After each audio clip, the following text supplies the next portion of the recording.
everyone, and welcome to another edition of CTS Biz Talk. Still don't have a sponsor, but we're looking for one. If anyone wants to reach out, let me know. Today, we are having a different guest than the usual tech on the team. Heather, welcome to the show. Hello, glad to be here. It's been a while. It has been a while. So Heather is general manager of CTS, so she runs the back end operations, finances. But one of the pieces that she does manage for me, and I thank you for it every day, is the development aspect of CTS. So we're more than just an IT MSP. We do more than cybersecurity, but the other part of our business, and it's actually quite a large percentage, is application web development. So that's something that Heather manages for CTS. She reluctantly took it on a couple years ago and took it off my plate. So again, thank you. You're welcome. So I wanted to mix it up a little bit. Where I'm getting bored of talking about cybersecurity and security awareness training. And one of the things that we mentioned is we do application web development, anywhere from WordPress websites to custom apps on mobile devices. So today's topic is scoping out development projects and the best practices. So I brought the expert in, Heather. And so you and I have been scoping projects for what, 2 to 3 years now? You and me, Like yes. But how long have you been doing it? So much longer. I've been scoping development projects for over 20 years, and I'm just getting the hang of it, right? It is a fine balance, as you know, of making sure that we are going to be, a lot of the stuff we do is flat bid. So making sure that the flat bid that we come out with covers all of our effort. And on the flip side, we want to make sure that we're competitive in nature and making sure that we're not overcharging clients. So let's open it up. Let's talk about some of the projects that we've recently done, some of the stuff. How do you scope out projects? How do you engage with our entire development team? And let's talk about that. Yeah, it's been interesting and fun, at the same time. And certainly there's challenges that come up, but the challenges are just new things that we have to work through, and then we learn from. So that's pretty awesome. And working with our clients to do something better to improve their company and their operations is pretty cool to be a part of. So I think the big thing is just being able to have a conversation with each client, outside of email, outside of Teams, face to face, to learn what it is they're hoping to achieve. Because every project is different. Every single one is different. Sometimes it's just as simple as having an informational website so that they're out there and somebody can find them. Sometimes it's an e-commerce solution so that they can do online sales. Sometimes, as you just referenced, it's developing a custom app, which we're about to take on a new project that's going to do that, and it's really exciting to, like I said earlier, just be a part of that. Yeah. So what I have found over the last probably 15, 20 years, as long as I've been doing that, is people will have an idea. Like they have a concept of what what they want, right? So either again, informational website, custom application, it could be integration between two systems where we're, developing data conduits. And I've always taking the approach of let's take a step back and what are your business goals, right? Like, what do you want this to accomplish? Like, we could build you something cool and shiny, but what is it? But what, from a return on investment perspective, like what does that utopic look like, right? And what are you trying to achieve? So talk to me about some of those conversations that you've had with clients and how you've taken them down that path to where the tech meets, the business needs and stuff like that. Yeah, so again, really depends on the client. Some of our clients know exactly what they want and they've put a lot of research into it. I would say more of what tends to happen when working with our clients is they do have an idea, but they need somebody to guide them. And that's perfectly fine and acceptable. So it's really just getting to know a little bit more about, again, the project itself. I have to say, through doing this work, I've gotten to know a lot of our clients and, a little bit more in-depth knowledge of what they do, but trying to fill those holes of things that we might not know, so that we can, as you said, properly not only scope it, but properly execute it for them. Because obviously that's the end goal, is to develop a really great finished product for whatever that might be. Yeah. One of the things that I think we do really well, and I'm not trying to pat ourselves on the back, is there's a lot of development groups out there that will just create the shiny new project, pass it off. I think we do a really good job in making sure that our proposals include documentation, Mhm. project management, and that's both for us and for the client, right? And so like there's been several situations where we finish a project and it's either the client or us, we say, hey, I think that we're not a good fit for each other. And when you're done with the project, we hand it off and say, here you go, here's the code, here's the application or Mhm. the website, and here's the documentation behind it. And so many times we'll pull in projects that other people either failed or they're not going to work with that other partner, and there is zero documentation, which Right. blows my mind. So typical, and obviously we're not going to do it on a WordPress site, but just talk about what it looks like time wise and effort to create documentation and the project management for a typical like 4 to 6 month project. What should the Sure. And people should expect out there? yeah, yeah. I want to jump back too to what you said about, sometimes we're the ones handing off the documentation. On the Hmm. flip, we've also inherited applications and websites and other projects that have been completed, and we've inherited them from a new client, and Hmm. that documentation isn't there, uh, which creates a lot of challenges both for us and the new client to Hmm. work through and make sure that everything is in order. It's achievable, but nonetheless, it could be much easier if there was documentation to come along with it. And less Um, expensive for that client because Absolutely we less have to expensive. document it for us to understand the system. So So good yeah, so point. jumping into that, that is, like you said, one thing I'm really super proud of. Our team is really good at not only creating but retaining and updating that documentation as we move along. After the project is finished, obviously there's changes that can happen. So we do a really nice job of having that available. It's not secret, so the client has access to it. It's ultimately the project that we end up doing for them. It's theirs. They own it, not us.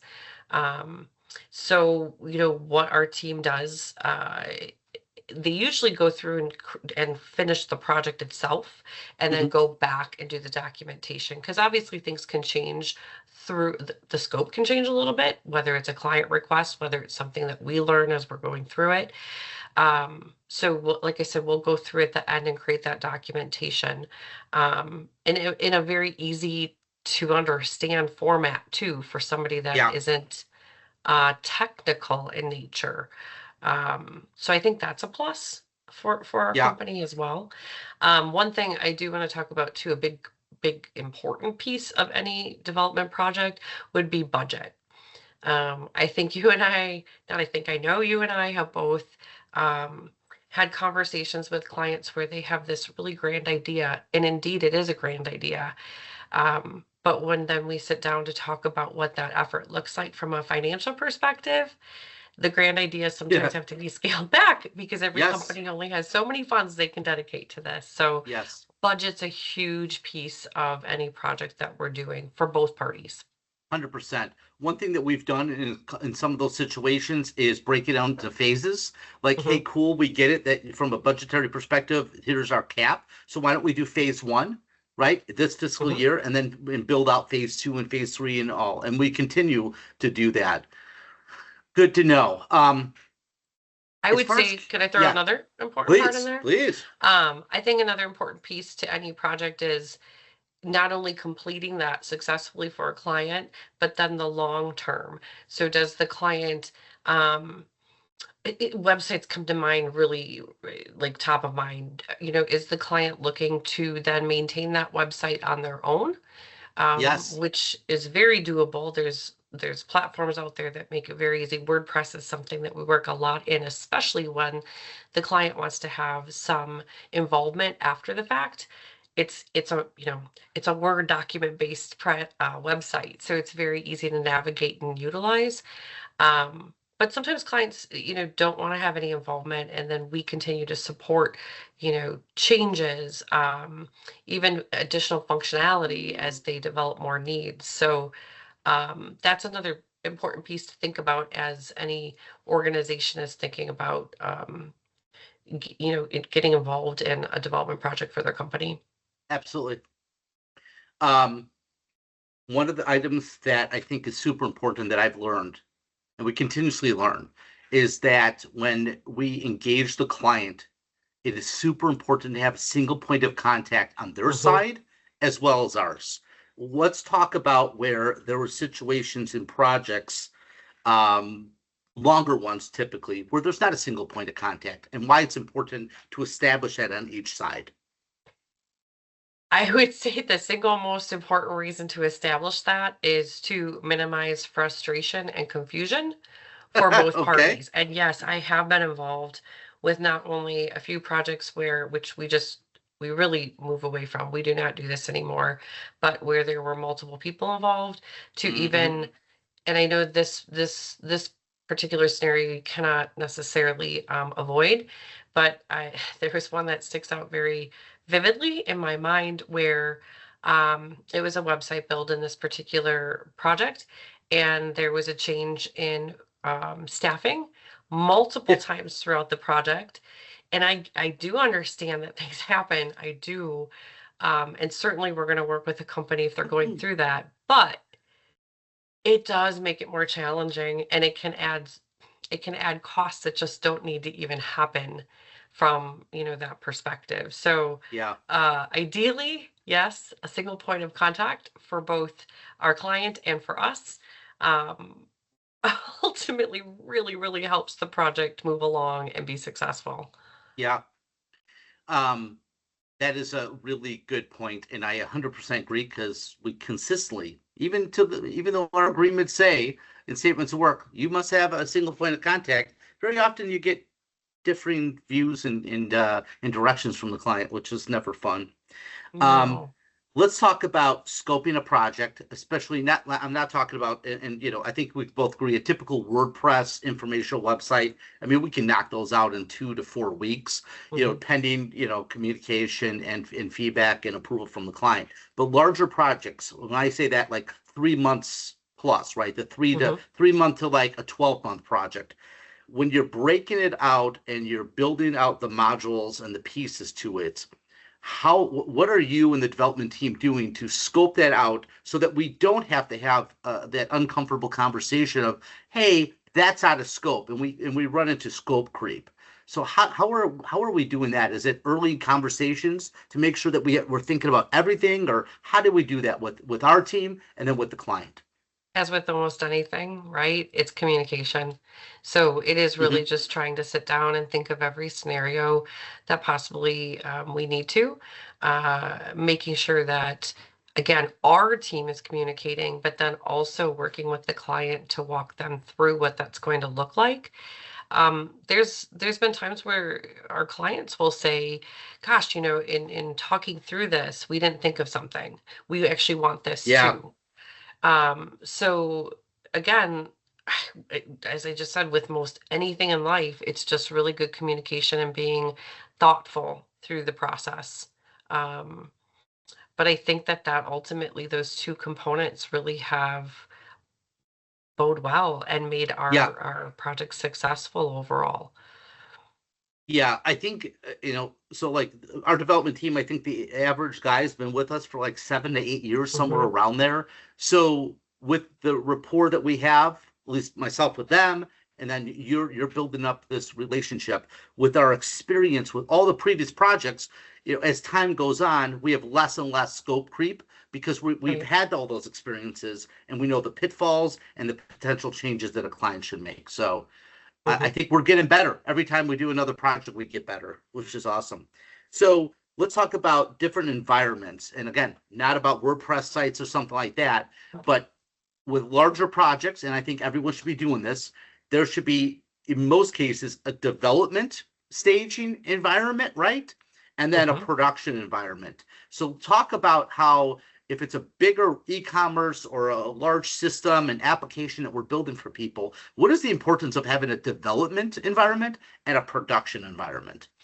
Yeah, I think the single, if it, right off the top of my head, the single most important piece of having a development environment is obviously it allows us the opportunity to build from ground up. Um, and be able to keep the client involved, see things before the public sees it, test Yeah. things before the public sees it. Again, it just really depends on the different components that are built into a site. But oftentimes, you know, we, I shouldn't say oftentimes, sometimes, we do misunderstand something the client wanted. So the development under environment will 100% allow us to show that to the client first and allow them to review it and see it and us to perfect it before it is launched to the world to see. Um, I would only encourage that type of environment. I would discourage a client from us wanting us to be building that live in a live environment or a production environment. Yes. Um, truly, I can't even think of doing it any other way. So, Yeah. yeah, that's really ultimately at the end of the day what it comes down to. And I would say when there's complexities built into a development project that we're doing, again, um, there is definitely some testing that needs to go on our end. Hmm. So again, a development environment it's critical to have. Yes. 100%. I don't think we get it. We sometimes get into the testing from a testing perspective, what's called case studies. And so for those out there who don't know what a case study is, it's basically different scenarios which you're going to test the application. So let's assume that I'm building a case management system for a medical field. They will come up with 7 to 10 different case studies or examples in which it'll be live. And so our team will actually take those case test situations and run them through the gauntlet. We are starting to kind of utilize AI in some fashions to automate that testing, which is super cool. And more to come, I think, down the road for our team to build those efficiencies for us, but also make sure that when we hand off a shiny new product or an application to a client, it has been fully exhausted and tested, which is Mhm. cool. Let's talk about hosting. And I know this is not your forte, but it's something that goes on all these quotes. Mhm. So, what does typical hosting look like for a WordPress site, and what does ongoing maintenance look like? Yeah, so obviously we have a data center that we have available to our clients. I think that and let's just backtrack. Hosting is obviously just the place where, your um, end project will live. Let's leave it Hmm. at that because it could be more than a website, but that's where it'll live. Um, our data center has extremely good uptime, very few interruptions. So that's something that I think we can boast about a little bit. Um, Yep. and I think, going back, very reasonably priced our hosting is, and then you just have everything in one spot. So, we're not having to deal with another party to help you when something is going on with your project. Yeah. Um, there was one other thing I wanted to say, but it slipped my brain. So, anything else you want to Yeah. add?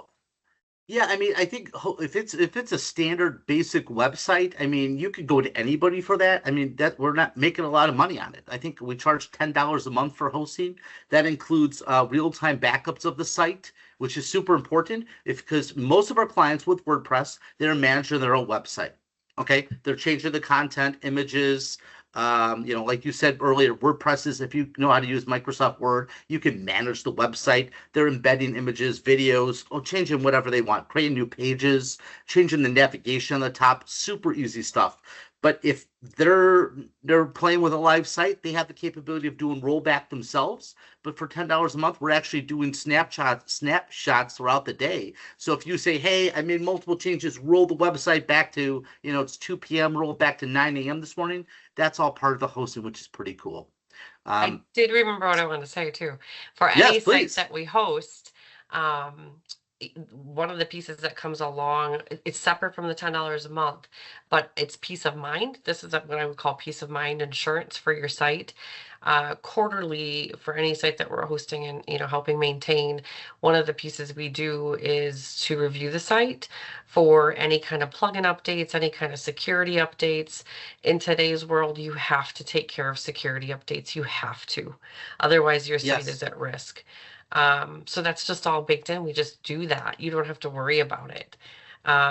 Anywhere from, 30 to 60 minutes is what it takes. And that's a such a small investment to make sure your site is safe. Yeah. I think that's very important. Just like people are doing patch management and making sure Mhm. that their cell phones are updated, their computers or servers, it's the same concept on that. Yeah. So what else should we share with the people, as far as like best practices on scoping out and doing these larger application projects? Gosh, I think we covered a lot of it. I Yeah. think, to summarize, it's making sure you have an idea of what it is you want to do. The more thought that you've put into it and the, discussions internally that you can have ahead of time is great.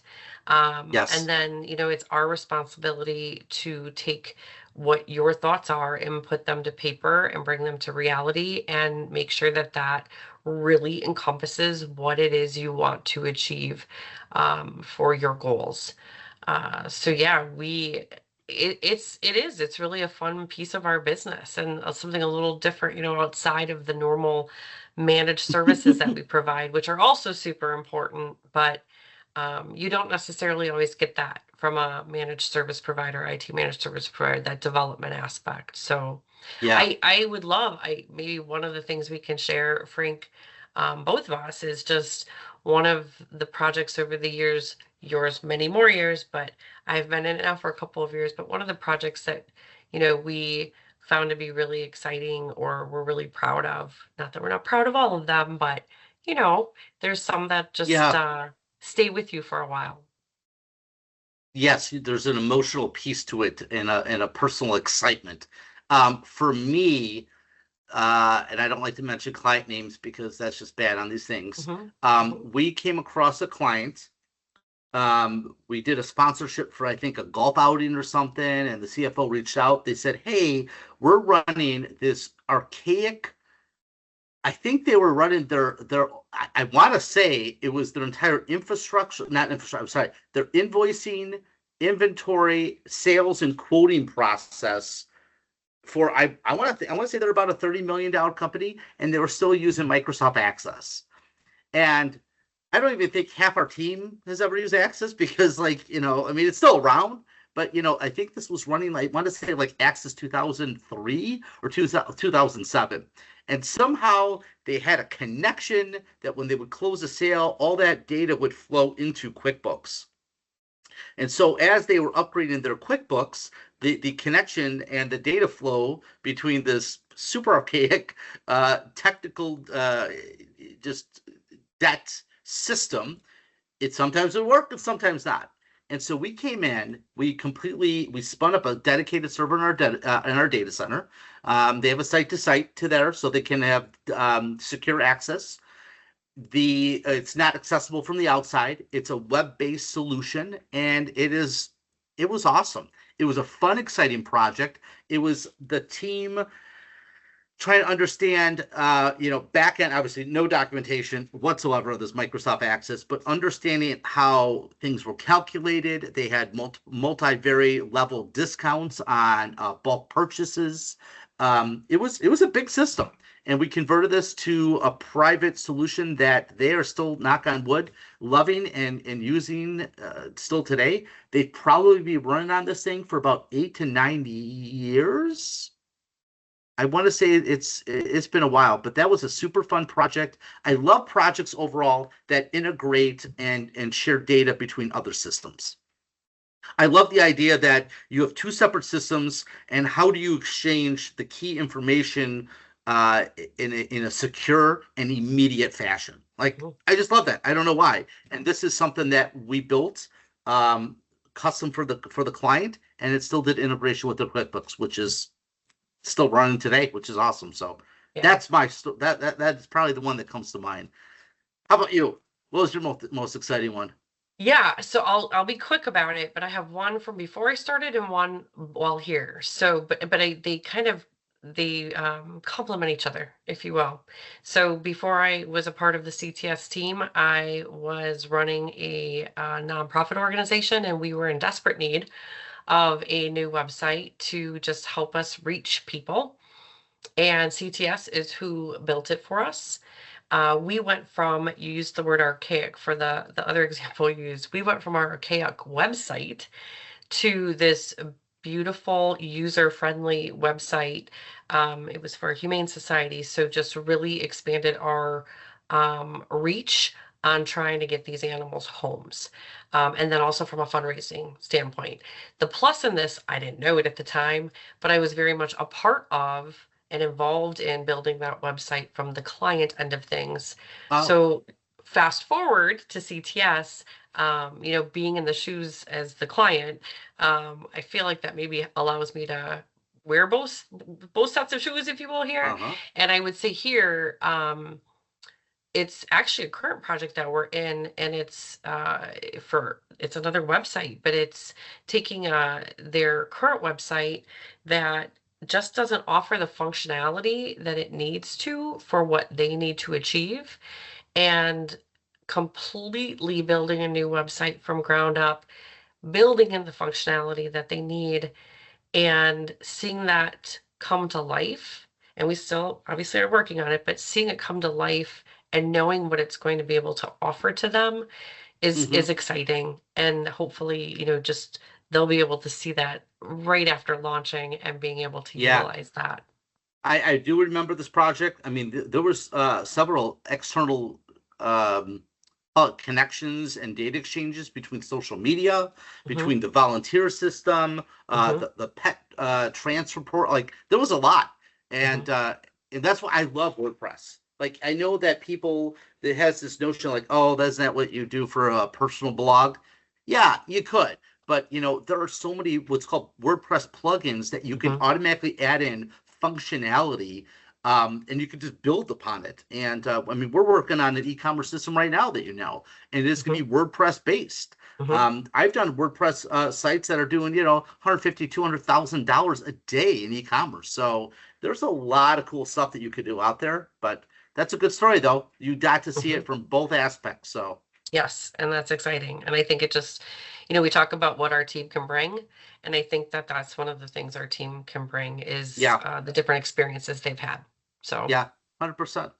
Awesome. Well, Heather, thank you for joining us for this episode. Hope you had fun. I did have fun. I'm really glad I could be Oh, a that's part of all it. awesome. So thank you for joining us. Everyone, I hope you got some knowledge nuggets out of today's episode. So if you are looking to do a website, create a mobile application or any kind of application, hopefully these best practices will help you in scoping out your project and get going from start to finish in a timely and efficient manner. So, and again, if you enjoyed this, please like, subscribe, and share out. We'd appreciate it. Thank you, everyone. And thank you again, Heather. Bye. Take care. Bye.